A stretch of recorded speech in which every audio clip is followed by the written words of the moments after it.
এরে নবীর উম্মতের দল, ইহুদি নবীকে টাকা ধার দিল 1 মাস টাইম। নবী বললেন কত? 1 মাস পরে টাকা দিব। বলে না, আমাকে 80 মণ খেজুর দিলে হবে। সময় বাকি এখনো 4-5 দিন। ওই ইহুদি আইসা নবীর শরীরের মধ্যে হাত লাগায় বলে, আমার পাওনাটা এখন দিয়া দাও। নবী বলেন সময় বাকি। বলে বাকি বুঝি না। এই কথা বলেই গালাগালি শুরু করল। পার্শ্বে দাঁড়ানো হযরত ওমরের মেজাজ গরম হয়ে গেল। রাসূলের গালি দিবে আর আমি চুপ থাকবো, এটা হতে পারে না। তরবারিটা বের করে ওমর বলে, নবী একটু ইশারা দেন, আমি ইহুদিরে হত্যা করে ফেলি। মদিনার নবী বলেন, ওমর খবরদার, চোখের ইশারায় কারো ক্ষতি করা আমি নবীর জন্য হারাম। চোখের ইশারায় কারো ক্ষতি করা যাবে না। তো লোকটা গালি দেয় কেন? নবী বলেন, ওমর তুমি যদি বাহাদুর হয়ে থাকো, তার পাওনাটা আদায় করার ফিকির করো, এটাই মূল কাজ।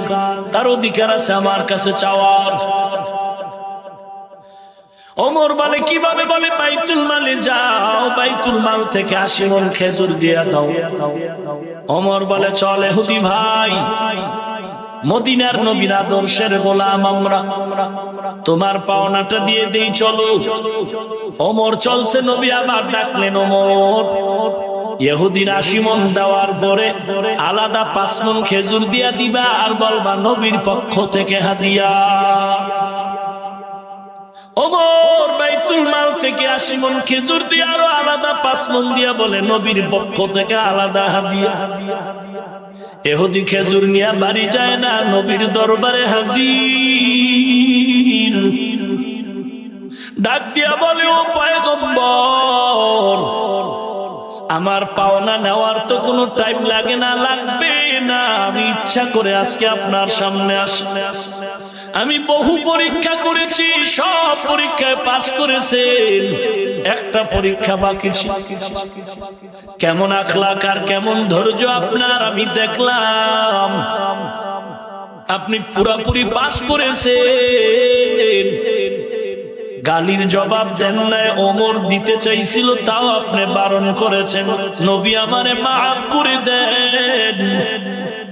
আমি ফাইনাল সিদ্ধান্ত নিয়ে নিলাম, আমি এখন কালেমাওয়ালা মুসলমান হয়ে যাব। কোথায় নবীর আদর্শের মুমিন? আবার নবীর একজনে গালি দেয়, আলী দাঁড়ানো। নবীরে গালি দিলে আর কোন সুপারিশ নেই, সাথে সাথে ইসলামের আইন হলো তারে হত্যা করে দাও। আলী তরবারিটা নিয়া ওই দুশমনের ধাক্কা দিয়া মাটিতে ফালায়, বুকের উপরে বসলেন, হত্যা করো। ইহুদি চালাকি করে আলীর চেহারা মোবারকে থুতু নিক্ষেপ করলো।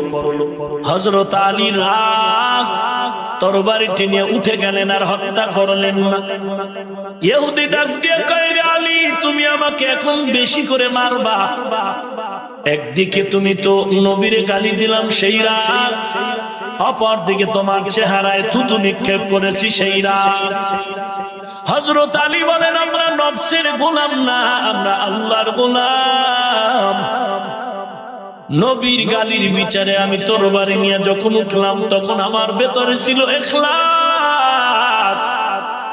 যখন তুমি আমার চেহারায় থুতু নিক্ষেপ করেছো, তখন আমার ভেতরে নফসানিয়াত ঢুকে বলল, তখন আমার ভেতরে রাগ আসলো। এখন যদি তোমারে হত্যা করি তো নিজের রাগের হত্যা হবে, নবীর রাগের না।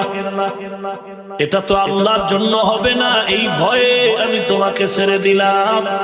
ইহুদিকে আলী মাফ করে দাও। তোমাদের আদর্শটা যদি এমন হয়, আমাকে মুসলমান বানায় কালেমা পড়ায় দাও। কি দুঃখ! এই সাহাবায়ে কেরামের ইতিহাস পড়ে পড়ে পড়ে পড়ে বয়ান করি, বয়ান শুনি, বয়ান দেই, কিন্তু আজ দুঃখ লাগে। আজ এত কেন হিংসা, কেন এত দ্বন্দ্ব? যদি এই ইতিহাসগুলো আমরা বালিশে মাথা লাগায় ভাবতাম, তাহলে কওমি কওমি, দেওবন্দি চরমনায় আলিয়া বুঝতাম না, তাবলিগ বুঝতাম না, সবাই দ্বন্দ্ব ভুলে বুকে বুকটা লাগায় নিতাম।